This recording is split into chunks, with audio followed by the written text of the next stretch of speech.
গত 17 বছর গত 3টি নির্বাচনে জনগণ ভোট দিতে পারেনি। এই ভোটাধিকার তাদের থেকে হরণ করা হয়েছিল, গণতন্ত্র হরণ করা হয়েছিল। যেহেতু হরণকৃত ভোটাধিকার, হরণকৃত গণতন্ত্র জনগণ আবার পেয়েছে, একটি রাজনৈতিক দল বিএনপি তারেক রহমানের নেতৃত্বে সারা দেশের মানুষ ঐক্যবদ্ধ হয়ে ভোটাধিকারের জন্য যুদ্ধ করেছে, গণতন্ত্রের জন্য যুদ্ধ করেছে। কিন্তু সেখানে শুধু রাজনৈতিক দল বা ক্রিয়াশীল রাজনৈতিক দলগুলোই সেখানে সফল হয়নি।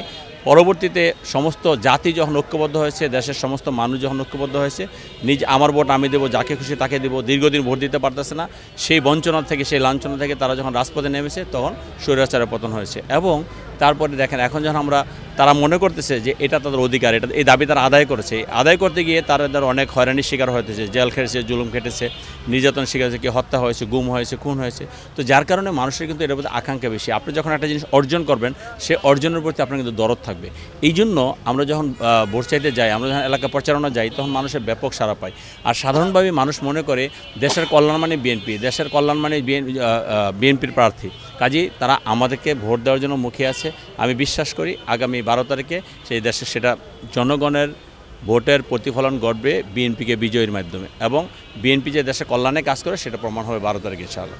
জনগণ চিন্তা করবে কে কাকে ভোট দিবে। জনগণ তো ইনফ্লুয়েন্স করা যাবে না। জনগণ যদি মনে করে যে বিএনপি এস এম জাহাঙ্গীর ধানের প্রার্থী ও ভালো কাজ করে জনগণের জন্য, এবং সে তাহলে ভোট দিবে।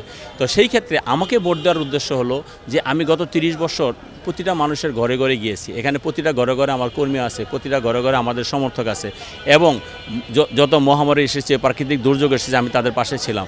করোনাকালীন সময় আপনার মনে থাকার কথা যে যখন এই দেশে একটি সরকার ছিল, সেই সরকার এই দেশে কোনো কাজ করেনি, আমরা সেখানে কাজ করেছি। প্রতিটা ঘরে ঘরে গিয়েছি, মানুষকে সেবা দিয়েছি, এবং মানুষকে ঔষধ দিয়েছি, মাস্ক দিয়েছি, এবং জীবন রক্ষাকারী অক্সিজেন দিয়েছি। এবং যখন দেখা গেছে যে একজন সন্তান মারা গেলে বাবা যায় না, বাবা মারা গেলে সন্তান, তখন আমরা বিএনপির কর্মীরা তারেক রহমান নির্দেশে আমরা সেখানে ছিলাম।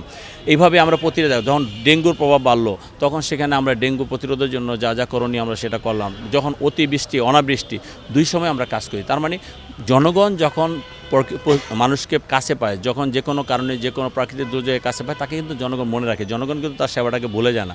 জনগণ দেখেছে যে বিএনপি সবসময় তাদের দুঃসময়ের কাছে ছিল, যার কারণে বিএনপির প্রার্থী ধানের শেষে এস এম জাহাঙ্গীরকে ভোট দেবে ইনশাআল্লাহ, এটা আমরা বিশ্বাস করি।